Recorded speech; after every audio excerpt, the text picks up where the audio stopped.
Olá, irmãos, a paz do Senhor Jesus. No vídeo de hoje eu quero tratar sobre as 70 semanas do profeta Daniel.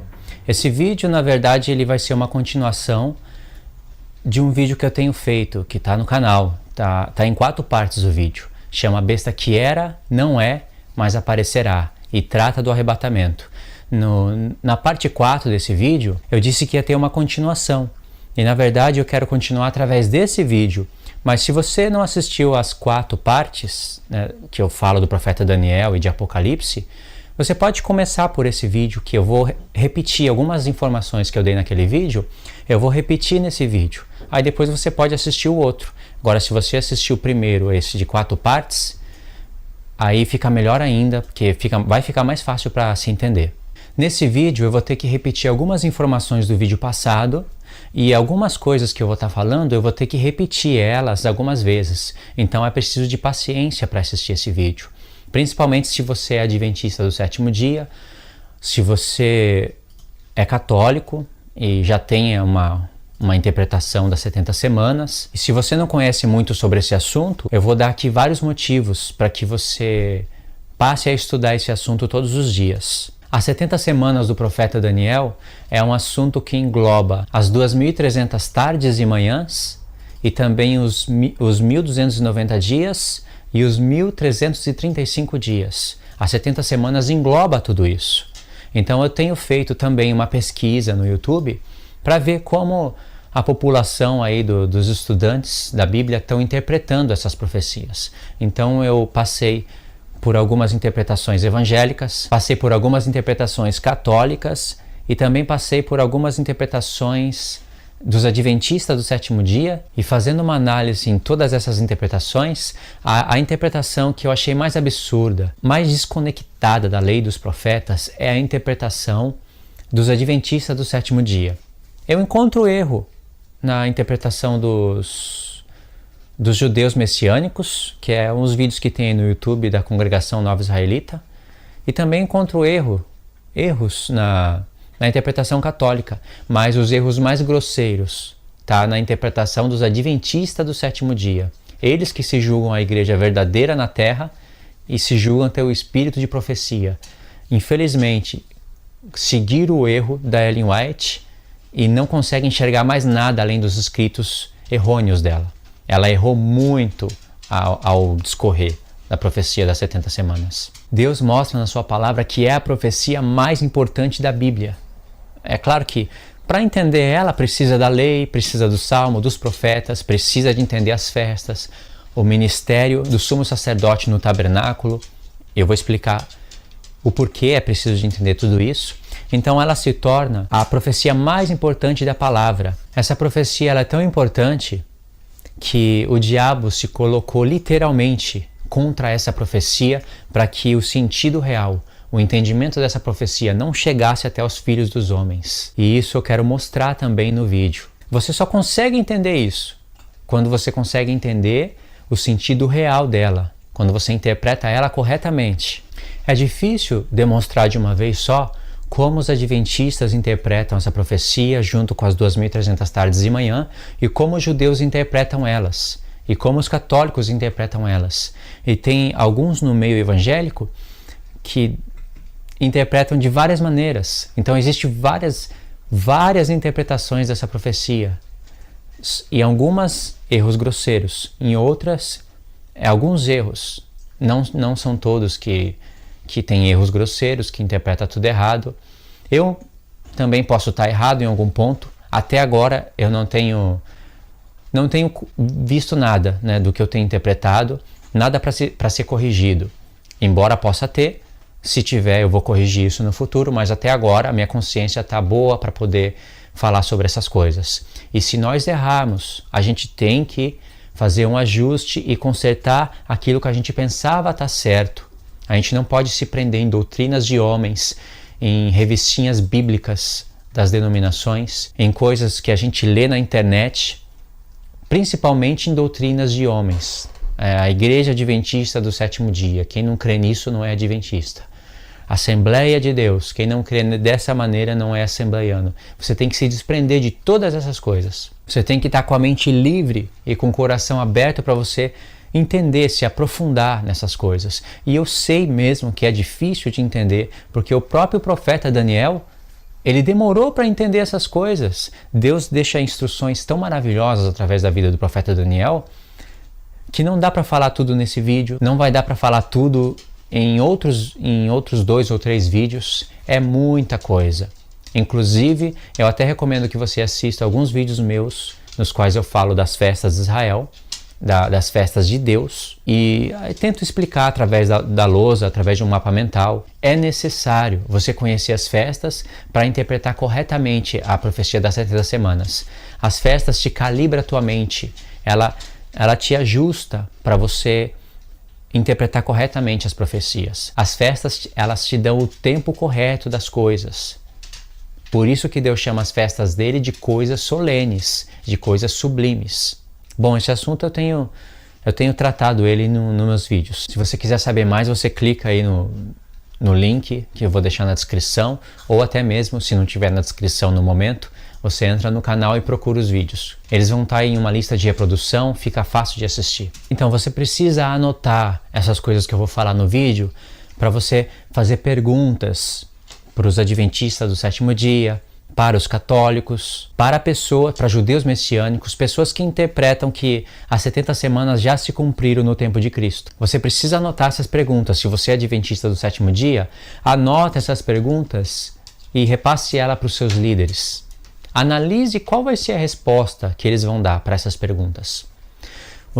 Resumindo, os adventistas do sétimo dia, eles interpretam que a última semana já se cumpriu no tempo de Cristo. Eu não sei se todos interpretam assim, mas baseado nessa interpretação, não tem mais anticristo, não tem mais grande tribulação, e vai vir um monte de erros grosseiros.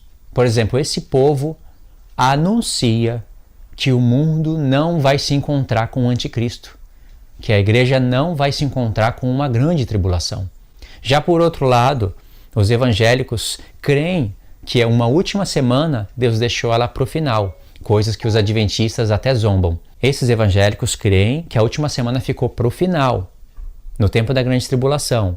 E na metade dela começa a ocorrer a grande tribulação, mas que a igreja vai ser retirada antes. Esse é um erro grosseiro. Mas compara esse erro com o erro de alguns adventistas, para não dizer todos, eu não conheço a mente de todos, os que dizem que não vai ter mais anticristo, que nem tem grande tribulação, e que Cristo ele estava no primeiro compartimento do tabernáculo, e quando deu 1844, segundo a matemática medonha que eles fazem, Cristo entrou no santuário em 1844, e ali está fazendo a purificação do santuário e o tal do juízo investigativo. São erros grosseiros, coisas terríveis. Eles pregam isso daí. Antes, essa data de 1844 era a data que marcava a vinda de Cristo.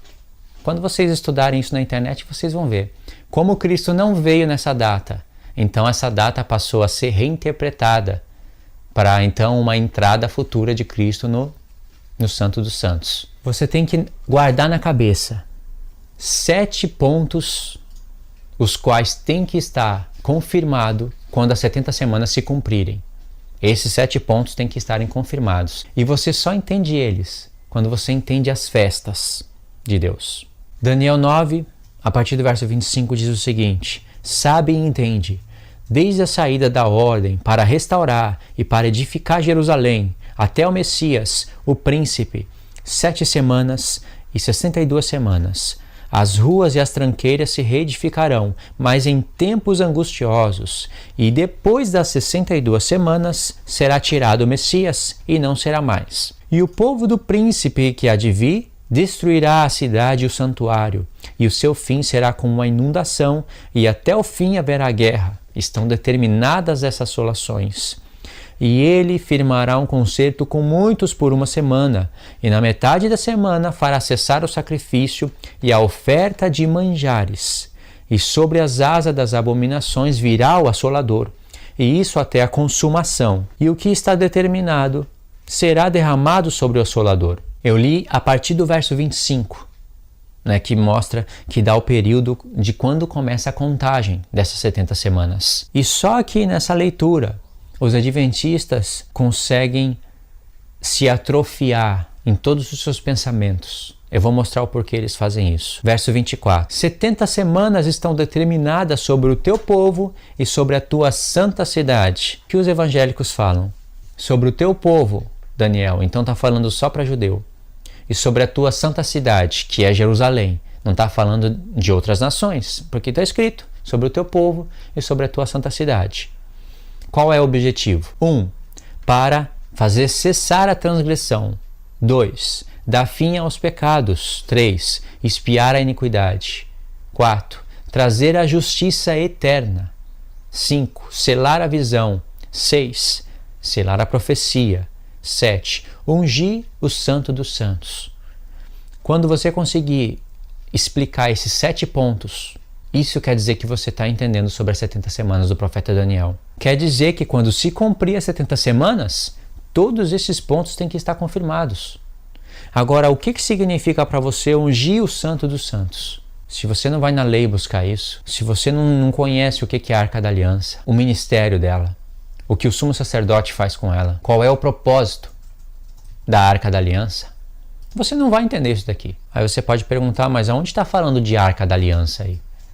Aqui está falando muitas coisas que não estão escritas explicitamente, mas está aqui, ó, contidas no contexto. O que tem no Santo dos Santos? Se você retira uma peça que tem lá no Santo dos Santos, acaba todo o tabernáculo, todo o ciclo das festas, tudo se finaliza.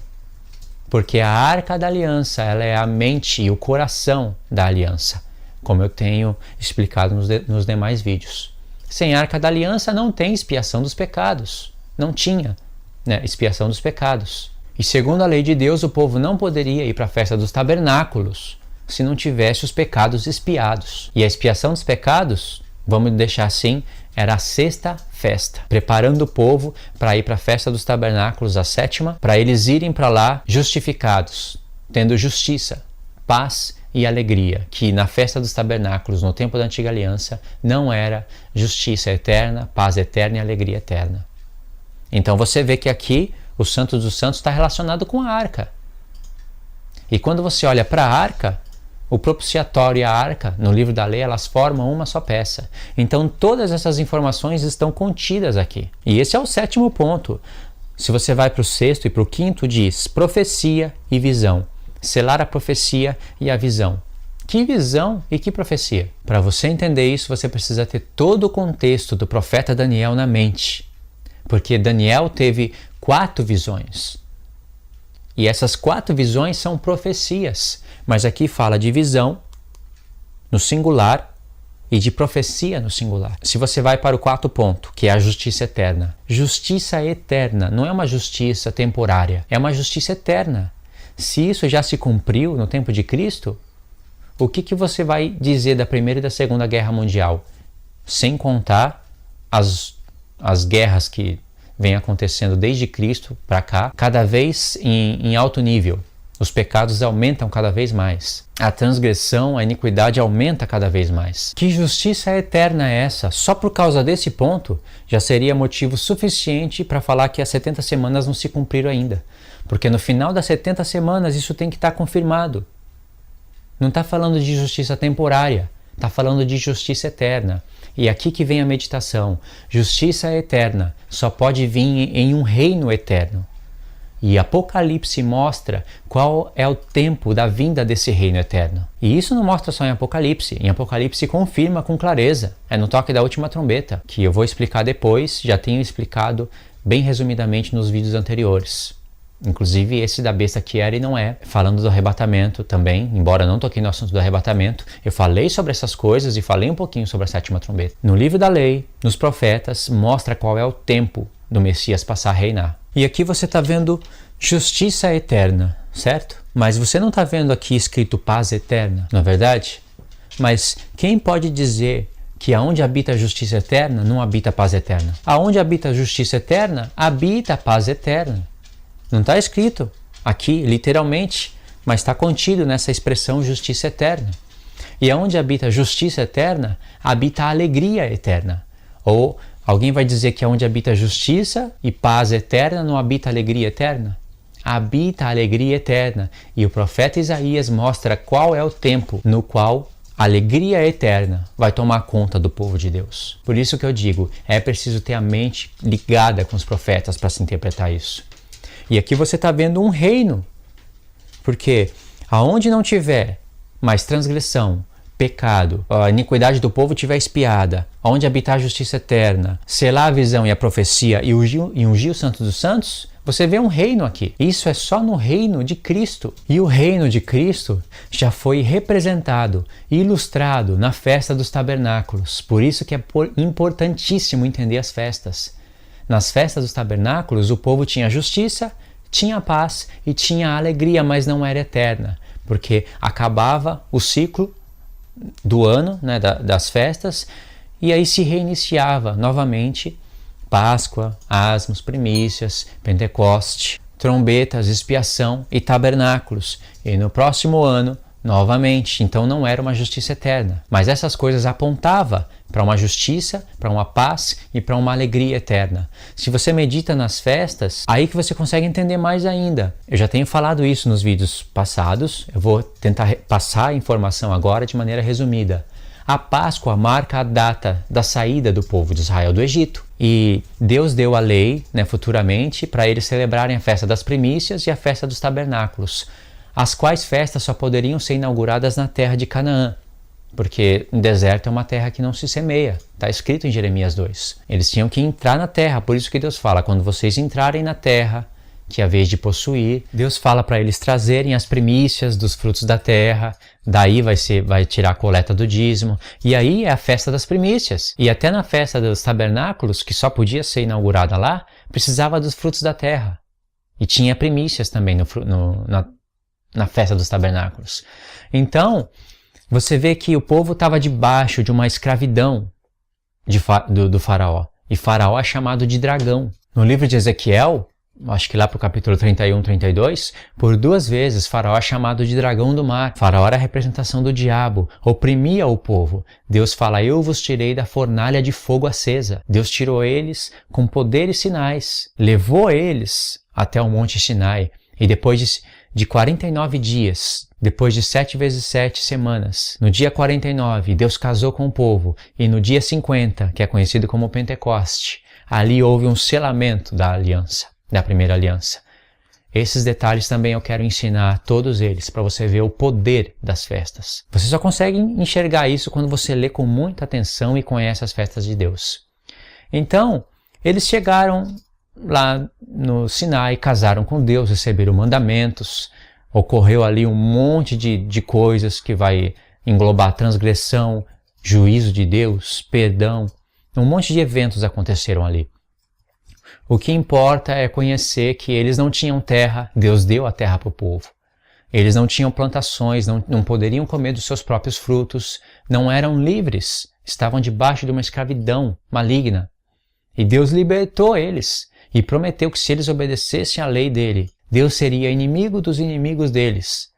E ainda Deus deu para eles a oportunidade de celebrar a festa dos tabernáculos. E Deus fala, é para que vocês lembrem, os seus filhos se lembrem, que quando eu tirei vocês da terra do Egito, vocês habitaram em tendas. Então vocês têm que se alegrar nessa festa por 7 dias. Qual era o motivo da alegria do povo? O motivo da alegria é só olhar para quando Deus tirou eles da terra do Egito. Deus já está assinalando as coisas. Agora eles têm, depois da saída, debaixo da mão daquele dragão, eles passaram a ter terra, plantações, leis. A festa das primícias, só olhando literalmente as coisas, sem comparar com o lado espiritual, olhando assim as coisas que o povo poderia entender já naquela época, sem posteriormente as palavras dos profetas, porque posteriormente o Espírito Santo foi falando pelos profetas o significado espiritual das festas, dando dicas, sinais do que as festas representavam espiritualmente. Mas mesmo olhando para o literal, você já tem grandes instruções. Se você for olhar para a festa das primícias, ela traz justiça para todo o povo. Aí você pergunta, que sentido traz justiça? Primeiro porque as primícias era para ser distribuída. Era para ser entregue para Deus, é claro, né? E os frutos da terra, primeira cria dos animais, até os homens eram entregues como primícias para Deus. Os primogênitos eram primícias para Deus. E daí vem uma revelação maravilhosa para você entender sobre o sacerdote e sobre coisas que estão escritas em Hebreus. Os primogênitos eram primícias para Deus. Tudo que era primeiro era primícias. E esses frutos da terra serviam para alimentar o povo, os levitas, os pobres, as viúvas, os necessitados. Se houvesse uma obediência à lei de Deus e uma distribuição correta, ninguém passaria fome. E Deus disse que Israel ia ter tantos frutos, ia ter tanta colheita, eles iriam ter que jogar fora o abastecimento para colocar novos frutos, novos cereais. E eles iriam ter tanto que eles iam emprestar para as nações da terra. E nisso há coisas maravilhosas para você estudar. Você pode estar pensando, o que tudo isso tem a ver com as 70 semanas? Isso tem tudo a ver. Por que Deus usou a palavra semanas? A festa das primícias é chamada de festa das semanas. E é 7 vezes 7. Vai aparecer o número 49 e logo em seguida vem o número 50, que é Pentecoste. As 70 semanas é 70 vezes 7, que vai aparecer o número 490, vindo depois um jubileu. Até o jeito que Deus cortou essas 70 semanas, porque quando você lê aí, 70 semanas estão determinadas sobre o teu povo, a palavra hebraica também é usada. Eu não sei agora qual é a palavra hebraica, mas você pode verificar isso, né, no hebraico, e muitos judeus já têm mostrado que a palavra que está ali é a palavra repartidas, distribuídas. Isso daí eu posso falar sem medo de errar, porque é só você conferir. Muitas coisas é bom você conferir no hebraico. Agora eu não sei qual é a palavra. O jeito que Deus dividiu essas semanas já revela as coisas.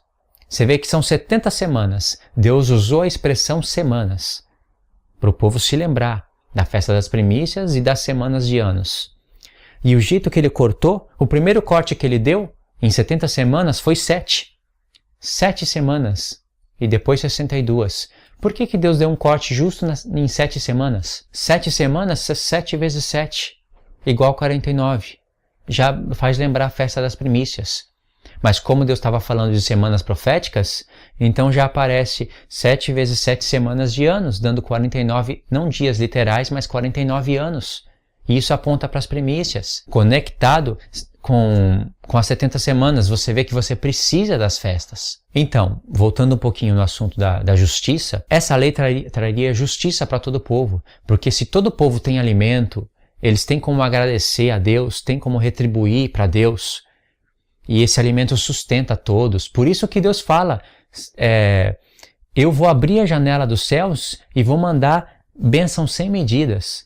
Quando você entender o que significa Deus abrindo a janela do céu, mandando chuva, caindo sobre a terra e da terra levantando as primícias, aí você vai entender o que é bênção sem medidas. Resumindo, quem é aquele que levanta da terra como as primícias? Você deu para entender aí o que significa bênção sem medidas, né? No lugar de Cristo e da igreja, alimentando os pobres, as viúvas, os necessitados, tanto com a palavra espiritual como o alimento literal. No lugar disso, as pessoas olham para o céu e ao invés de enxergar o trono de Deus e a vinda da palavra de Deus, de Cristo, sobre a terra, elas enxergam casa, moto, carro, um monte de coisa vindo do céu se a pessoa dizimar. Então não é nada disso que Deus está falando. Deus está falando de Cristo e da igreja, as primícias. Cristo, as primícias. E isso fala da ressurreição dele e da igreja. Inclusive, isso aparece em 1 Coríntios 15, e se você for analisar as cartas de Paulo, são todas baseadas nas festas. O pano de fundo das cartas de Paulo é as festas. E quando se fala de festas, se fala de tabernáculo do testemunho, do santuário de Deus. Porque as festas, sem santuário, não é festa. O santuário, ele é movido pelas festas. Porque as festas, elas circulam ao redor do santuário. Fixou o santuário em Jerusalém, o lugar que Deus escolheu para ser adorado. E ali as festas fazem a rotação, faz o ciclo da aliança. E o que sustenta tudo isso é a Arca da Aliança. Se você retira a Arca da Aliança, acabou tudo. Então, já meditando nessas coisas, o povo poderia ir para a festa dos tabernáculos, e Deus fala que é para recolher primícias, os frutos da terra, e se alegrar. Eles estariam na festa dos tabernáculos, justificados, pelo menos naquele ano, porque Deus prometeu, vocês vão ser justificados na propiciação, na expiação dos pecados. Vou apagar todos os pecados naquele ano. Então eles estavam justificados e eles tinham paz, podiam se alegrar. Então tinha justiça, tinha paz e tinha alegria. Em que festa? Na dos tabernáculos. E por que eu estou dizendo isso? Porque na Arca da Aliança era onde o povo recebia expiação da iniquidade. O que está escrito no profeta Daniel? 70 semanas estão determinadas sobre o teu povo e sobre a tua santa cidade, para fazer cessar a transgressão, dar fim aos pecados, expiar a iniquidade. Aqui está a Arca da Aliança, o terceiro ponto. E a Arca da Aliança fica onde? No Santo dos Santos, que é ao sétimo ponto. Expiar a iniquidade. 4. Trazer justiça eterna. 5. Selar a visão. 6. A profecia. 7. Ungir o Santo dos Santos. Então, deu para entender o porquê é necessário as festas? Para você conhecer essas coisas? Assim como são 7 festas, eu tenho falado nos vídeos anteriores de 3 festas, né? Essas 3 festas, elas podem ser colocadas como 7, desde quando você não pense que isso tem que ser celebrado nas datas que falavam lá no livro da lei, tem que ser celebrada em templos, espalhado por toda a terra, igual muitos judeus messiânicos fazem. Congregação Nova Israelita, Marcos Andrade Abraão ensina o povo a celebrar essas festas nas datas, nos templos, como se fosse isso daí o estatuto perpétuo e essa a instrução de Deus. E não é nada disso. E Deus fala de 3 festas. Só que, se você analisa bem o motivo, você vai entender o porquê que ele fala dessas 3 festas, sendo que aparece 7 pontos. Então, pode, sim, se falar 7 festas, desde quando você tenha essa ideia na mente. Aí não é errado, porque realmente aparece Páscoa, Asmos, primícias, Pentecoste, trombetas, expiação e tabernáculos. Aparece esses 7 pontos, nem mais e nem menos. No entanto, a festa da Páscoa é chamada de Asmos. A festa do Pentecoste, que não é chamada de festa do Pentecoste, ela faz parte das primícias. Então, por isso que Deus fala de 3 festas também, e para revelar outros pontos. Então, qualquer uma dessas 2 expressões são reveladoras. Pode falar 3, pode falar 7. Em um vídeo anterior, eu achava errado falar 7, visto que Deus fala que são 3 festas no livro da lei, e não chama trombetas de festa, não chama dia do Pentecoste de festa, e ainda chama os asmos de Páscoa. Mas aparecem esses pontos, está na temporada das festas, então é lícito sim, né? Lembra que eu falei de ajustes, de ver o que você estava interpretando errado e consertar? Então esse é mais um ajuste e mais um tema que eu quero consertar. Tendo essa ideia na mente, você nunca vai se trombar quando alguém falar, não, são só 3 festas, e você falar, mas não, são 7. Aí a pessoa te mostra no livro da lei que são só 3, e você apresenta os 7 pontos para ela. E quando você falar, não, são só 3, e a pessoa te mostrar 7, essas coisas se ajustam. Então, assim como são 7 pontos que devem estar confirmados no final das 70 semanas, assim você também tem que olhar para as 7 festas e conhecer os tempos determinados por Deus. Por que eu digo isso? Futuramente você vai ver vídeos curtos meus, nos quais eu vou fazer essas perguntas em 5 ou 6 minutos. Mas eu quero já deixar nesse vídeo todas elas espalhadas, porque é um estudo, né? Então, é um estudo já grande. Talvez essa seja a 5ª parte, se eu for continuar a partir daquelas 4. Talvez para você essa seja a primeira parte, e aí você vai ter que continuar nos outros vídeos que eu já gravei primeiro. O que você escuta os adventistas dizerem? É ridículo esse negócio de que ficou uma semana para o final. Eles falam, isso é totalmente fora do sentido. 69 semanas consecutivas e Deus dá uma pausa no relógio e manda a última semana para o final. Aí eles falam, isso é o que dá não estudar as Escrituras.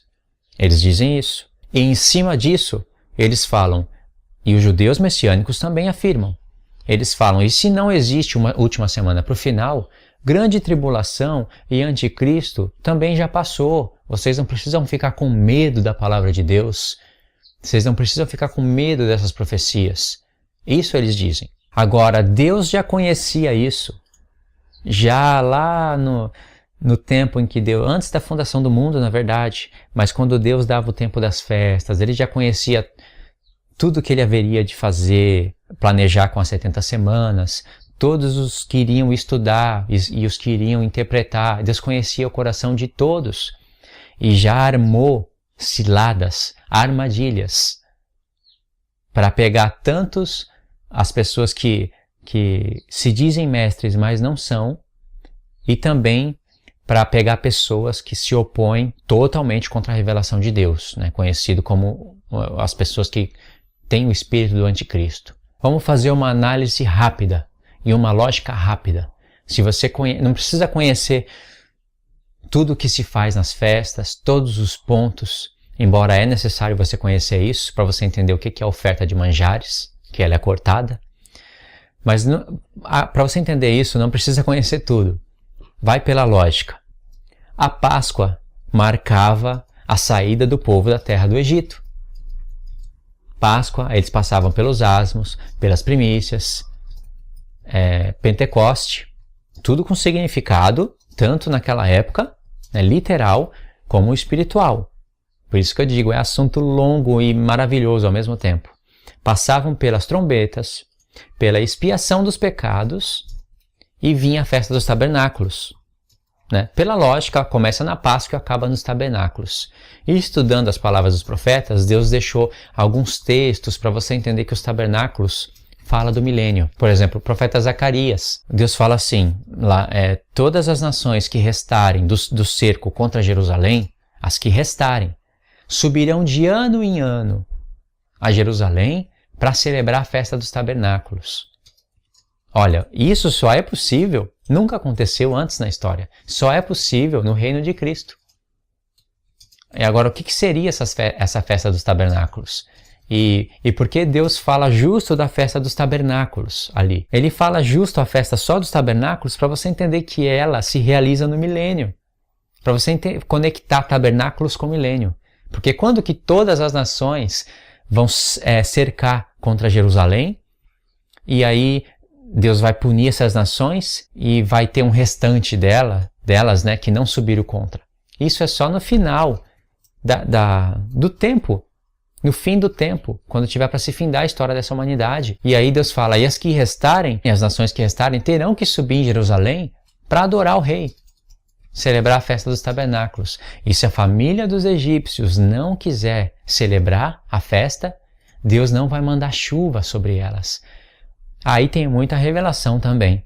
Então, você vê que quando Deus fala isso, não é à toa. Isso vai acontecer no milênio. E Deus fala, e esta será a praga com a qual Deus ferirá as nações que não subir a festa dos tabernáculos. Ou seja, conectou tabernáculos com o milênio. Quando Paulo fala que o reino de Deus não é comida e nem bebida, mas é justiça, paz e alegria no Espírito Santo, ele está com a festa dos tabernáculos na mente, com a revelação real, espiritual, real e eterna da festa dos tabernáculos na mente. E a lei ensina que ninguém pode ir para a festa dos tabernáculos se não tiver os pecados expiados, certo? Presta atenção nesse ponto. É importantíssimo. Os pecados expiados tinha que ser lá no Santo dos Santos, que é o que aparece aqui nas 70 semanas. De maneira que o escritor de Hebreus, enxergando isso, olhando para as festas e vendo alguns textos como, por exemplo, o rei Salomão tinha acabado de edificar a casa de Deus, demorou 7 anos, e quando ele acabou de edificar, ele fez uma oração grande, revelando muitas coisas, e ele acaba de edificar a casa de Deus e diz, por acaso Deus habitará neste lugar? Pois nem o céu dos céus é capaz de conter a Deus. E aí Salomão continua orando e fala, Senhor, quando o teu povo pecar, né, mas se reunir para orar neste lugar, ouve dos céus e perdoa o seu povo. Vê que Salomão sabia que a presença de Deus estava ali, representada na Arca da Aliança, mas ele não fala ouve dali, dos santos. Ele falou ouve dos céus. E tem salmos também que diz que o trono de Deus está estabelecido nos céus, que ele ou escuta dos céus, lá está o santo monte dele. Logo, analisando essas coisas com o tabernáculo que Moisés edificou, você vê que o que ele edificou foi mesmo um modelo, conforme Deus falou. Faça, Moisés, tudo conforme o modelo que foi te mostrado no monte. Foi mostrado um modelo para Moisés. O verdadeiro está no céu. Quando Israel estava atravessando o mar, quando eles acabaram de atravessar o mar e Deus fechou o mar nos egípcios, eles cantaram um cântico. E no cântico diz, todos cantaram isso, inspirados pelo Espírito Santo. Porque todos cantaram esse cântico e eram mais de 600 mil homens, sem contar mulheres, crianças e as nações que estavam com eles. E todos cantaram, não foi um ensaio, eles não escreveram a letra num papel. E lá em Isaías, quando está tratando a respeito desse assunto, em Isaías 63, diz que o Espírito Santo foi derramado sobre eles. E eles cantaram, o Senhor os introduzirás em um tabernáculo, em um santuário que as tuas mãos edificaram. Você vê que eles cantaram isso, cantaram ali o que Deus fez com os egípcios e o Espírito Santo inspirou eles a colocarem essa frase.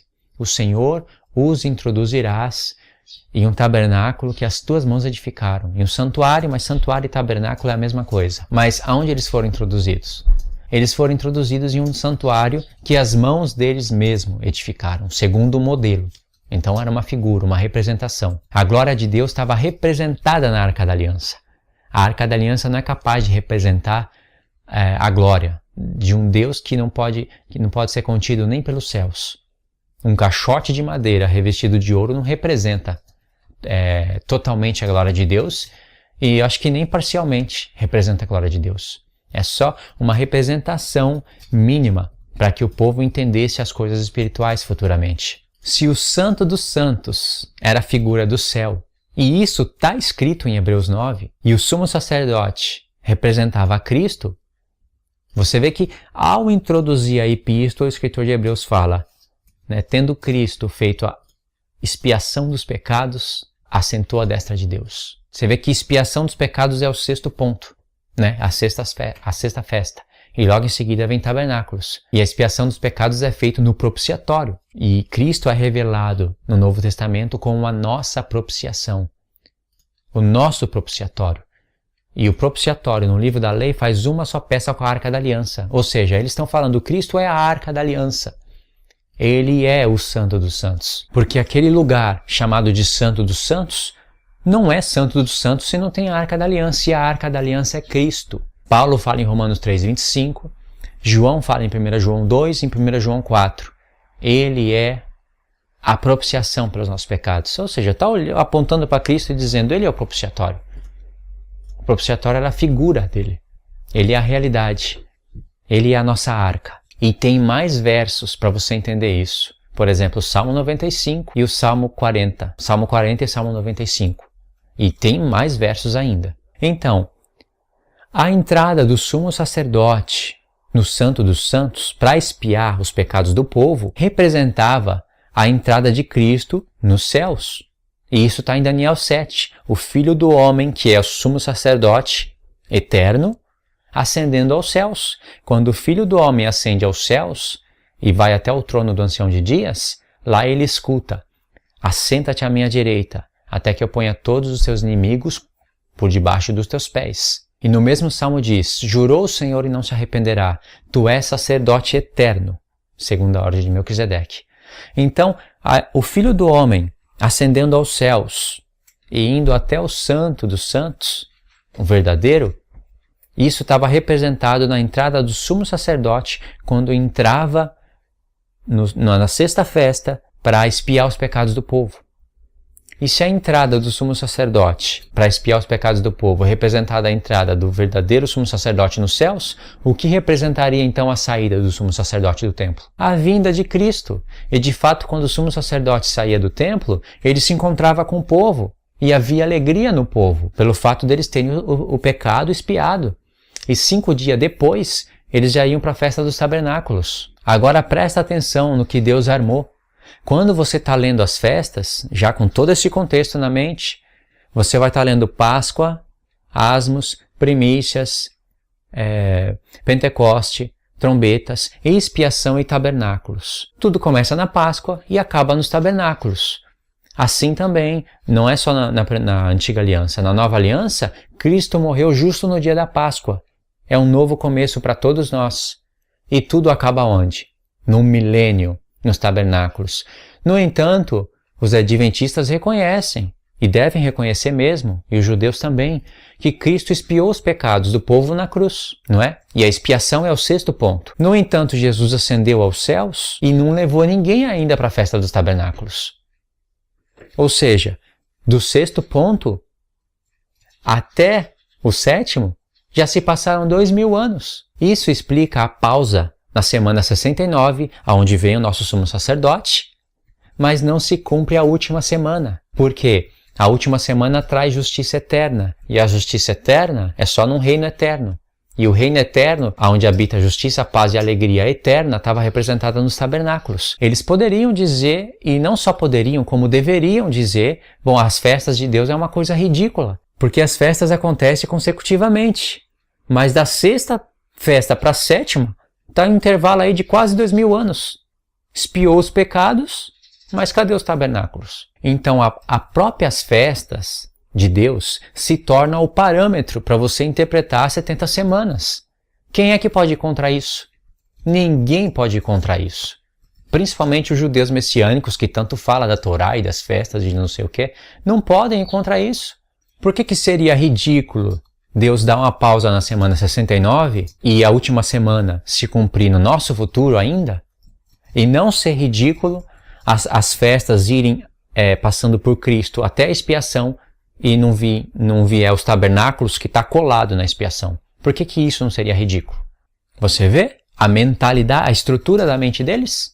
Eles não têm a mente calibrada para entender isso. Por isso que eu sempre repito, as festas te ajustam a mente e te revelam os tempos. Ela calibra, ela é o parâmetro para você ver o que é certo e o que é errado. Por isso que Deus chama elas de coisas sublimes. Porque as festas têm o fim, o propósito delas é de retirar o pecado da terra e trazer justiça eterna. Aí você pode dizer, não, mas quem tira o pecado da terra e traz justiça eterna é Cristo. Aí eu digo, tá certo, mas todas as obras de Cristo estão representadas nas festas. As festas revelam as mais profundas obras dele, os tempos determinados, tudo. Por isso que 70 semanas. Fazendo uma alusão à festa das primícias, que vem em seguida da festa da Páscoa, que logo depois das primícias tem revestimento de poder, trombetas, expiação e tabernáculos. Você ainda teria que se fazer uma pergunta. Por que depois da Páscoa tem expiação dos pecados? O 6º ponto, né? Por que depois da Páscoa ainda tem expiação dos pecados? Isso é tremendo. Você teria que meditar nessas coisas para você compreender isso. Só faz uma análise. A Páscoa não é Cristo morrendo na cruz? É. A gente não entra em uma aliança eterna com Ele? Entra. Depois que a gente entra em uma aliança com Ele, você para de pecar? Você não para de pecar. Você vai passar por uma transição. Todo cristão vai passar por uma transição de santificação. Os pecados devem ser diminuídos, mas nós continuamos a pecar, não como antes.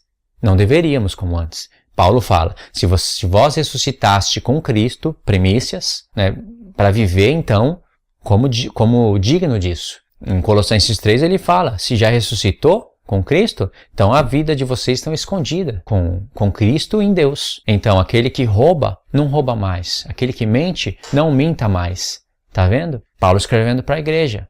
Vai ter que lutar contra esse pecado, contra essas obras da carne. E você fazendo isso, você é revestido de poder. Ou seja, revestido de poder vem depois das primícias, Pentecoste. E você sendo revestido de poder, você pode anunciar as coisas de Deus. Ninguém pode anunciar as grandezas de Deus se não tiver revestido de poder. Aí está a trombeta. Trombeta é só depois do Pentecoste. E enquanto isso acontece, Cristo ainda está expiando os seus pecados. Se não fosse assim, como é que ele estaria no céu como sumo sacerdote? Se ninguém peca, ele está intercedendo por quem? Então o povo se confunde nessa parte. Quando fala que Cristo já expiou os pecados de todo mundo no madeiro, porque senão a obra dele seria incompleta, então não tem mais pecado para ser expiado. O que é isso? Se não tem mais pecado para ser expiado, o que a gente confessa para Deus? Um outro ponto que você teria que analisar é esse daqui. Está em Mateus 24. Em Mateus 24, Jesus ele mostra o que ele pensa das 70 semanas e das 2.300 tardes e manhãs que profetiza o tempo do fim. Ele mostra isso, mas eu vou tentar falar de uma maneira bem resumida mesmo.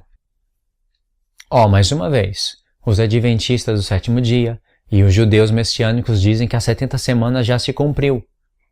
Porque eles falam assim, aqueles que não acreditam que as 70 semanas já se cumpriram, é daí que surge a crença do anticristo, da grande tribulação, e eles ficam morrendo de medo dessas coisas. Olha só as palavras de Jesus, né? 70 semanas se cumpriram, então teria que ter se cumprido pelo menos o fim dos pecados. E não tem isso. Não tem fim de pecado, não tem cessada a transgressão. A iniquidade do povo que dizem, né, ter sido toda expiada na cruz. E ainda fala lá, 70 semanas estão determinadas sobre o teu povo e tua santa cidade. Eles dizem, são só judeus. No entanto, na hora de receber a expiação da iniquidade, eles querem se colocar. Mas se fala só para judeu, então é a iniquidade só de judeu que está sendo expiada. Os gentios estão fora dessa aliança. Você vê, é um monte de erros grosseiros. Grosseiros mesmo. Olha aqui, Jesus em Mateus 24 está falando que ele fala de tempos. Jesus está profetizando vários tempos em Mateus 24. E aí ele fala de pestes, de fome em todo lugar, vários terremotos, nação contra nação. Isso é justiça eterna? Se tudo se cumpriu lá no tempo de Estevão, né, que é outra coisa ridícula aí que vocês têm que ver, onde eles dão o cumprimento das 70 semanas. Se tudo se cumpriu lá no tempo de Estevão, e o que é essas coisas que Jesus está falando? Que vai acontecer na terra e acontecem até hoje. Isso é justiça eterna para você? E logo depois, Mateus 24, 29. E logo depois da aflição daqueles dias, que eles falam que é lá no passado, o sol se escurecerá, a lua não dará a sua luz, e as estrelas cairão do céu, e as potências do céu serão abaladas. Essas coisas aconteceram naquela época? Não aconteceram. Mas a tribulação eles dizem que sim. E no verso 29 ele diz, e logo depois da aflição, que eles falam que é Tito, general Tito vindo destruindo a cidade e o santuário, como estava profetizado em Daniel 9, eles dizem isso. Uns dizem que o anticristo é o próprio general Tito, outros dizem que foi Nero, o chifre pequeno, tudo que se refere a anticristo e grande tribulação. Aí Jesus fala, quando esses poderes do céu serem abalados, então aparecerá no céu o sinal do Filho do Homem. E todas as tribos da terra se lamentarão e verão o Filho do Homem vindo sobre as nuvens do céu com poder e glória. E ele enviará os seus anjos com grande clamor de trombetas, os quais ajuntarão os seus eleitos, os seus escolhidos, desde os quatro ventos de uma e outra extremidade dos céus. Aí ele fala da parábola da figueira. Presta atenção o que Jesus fez aqui. Jesus falou da grande tribulação, que eles dizem que já passou naquele tempo. E Jesus fala, logo após a grande tribulação referida, vai acontecer, esses sinais dos céus vão ser abalados e vai aparecer o sinal do céu do Filho do Homem que vai estar vindo. Isso volta a aparecer em Apocalipse. Aí o que eles dizem? É ridículo esse negócio de uma semana ficar para o final. Entre essa semana 69 e a 70, havia um espaço de quase 2000 anos. Por que isso é ridículo e não seria ridículo isso que Jesus está falando? Porque se a grande tribulação ficou no passado, cadê a vinda do Filho do Homem? Que ele disse que aconteceria logo após os sinais dos céus serem abalados, e os sinais dos céus são abalados logo após a tribulação referida. Cadê a vinda do Filho do Homem? Isso que Jesus está falando teria que ser ridículo também. Então Jesus está falando o que ele pensa das 70 semanas aqui. Quando o Filho do Homem vier, você acha que pecado vai reinar na terra? Não? Então vai ter fim de pecados. Quando o Filho do Homem vier no seu reino, você acha que vai ter transgressão? Não vai, então vai cessar a transgressão. Quando o Filho do Homem vier, a expiação dos pecados vai aparecer em todos os que estarão ressuscitados por intermédio da sua vinda. Então não vai precisar mais ficar intercedendo pelo povo que vai ser ressuscitado. Aí a expiação está completa, aí se cumpre o que está em Jeremias. Vou fazer nova aliança com as duas casas de Israel, vou imprimir as minhas leis nos seus corações, então não ensinará nenhum. Mas o seu irmão dizendo conhece, mas o seu próximo dizendo conhece o Senhor, porque todos me conhecerão. Ali você pode colocar as festas e entender todo o tempo da profecia, de Jeremias 31 até o 35. Quando o Filho do Homem vier, ele vai vir estabelecer uma justiça temporária? Ele vai estabelecer justiça eterna. O seu reinado vai ser de justiça eterna. Não importa se depois dos 1000 anos Satanás vai ser solto. O que importa é que durante o seu reinado, a justiça eterna vai ser estabelecida. Deus tem um propósito para deixar o diabo preso por 1000 anos e depois soltar ele. Mas entre os santos que foram glorificados, aí já não tem mais pecado. Já não tem mais transgressão. A expiação deles, a expiação dos pecados dele está completa. A obra da cruz é poderosa e é necessária alcançar todas as nações, que os homens de todos os povos, línguas e nações que nasceriam em todas as gerações. Quando o Filho do Homem vier, se cumpre a profecia e a visão. Sela a visão e a profecia, que estão no singular por um grande propósito. E aí, o santo dos santos é ungido. O santo dos santos, você não pode olhar para essa última expressão de Daniel 9 e pensar em um tabernáculo terrestre, ou até mesmo em um celeste, porque no livro da lei, o tabernáculo todo era ungido, e o último lugar a ser ungido era lá o santo dos santos com a Arca da Aliança. Para começar então o ministério da primeira aliança. Essa é a ideia que está no livro da lei. Porém, a Arca da Aliança é Cristo. Ele é o santo de todos os santos. Por isso que no hebraico está lá a palavra falando santo dos santos. Vai estar lá Kedosh, não está Kadosh, mas está Kedosh, Kadoshim. É o plural, o santo dos santos. Jesus, lá em Daniel, fala dos santos do Altíssimo, não é? Os santos do Altíssimo. Quem que são os santos? É o povo de Israel, são os santos. E o Altíssimo é o santo, representado naquele lugar santíssimo, na Arca da Aliança. Ele vai ser ungido como rei em toda a terra. Aí ele vai ser ungido como rei. A palavra ungido é Messias. Sendo ungido rei sobre toda a terra, porque ele não está reinando ainda. Ele passa a reinar na última trombeta. Se Jesus estivesse reinando, essa terra não estaria como está hoje. Isso é propósito de Deus. Os inimigos estão sendo postos por debaixo dos seus pés. Inclusive, se as 70 semanas já estivessem cumpridas, teria que ter... Vou repetir, né? Falei que ia repetir alguns pontos, né? Teria que ter o cessar da transgressão, fim dos pecados, expiação da iniquidade, justiça eterna, sela a visão e a profecia, e o santo dos santos é ungido. Mediante todos esses pontos, todos os inimigos não deveriam estar debaixo dos pés de Jesus? No entanto, os inimigos não estão.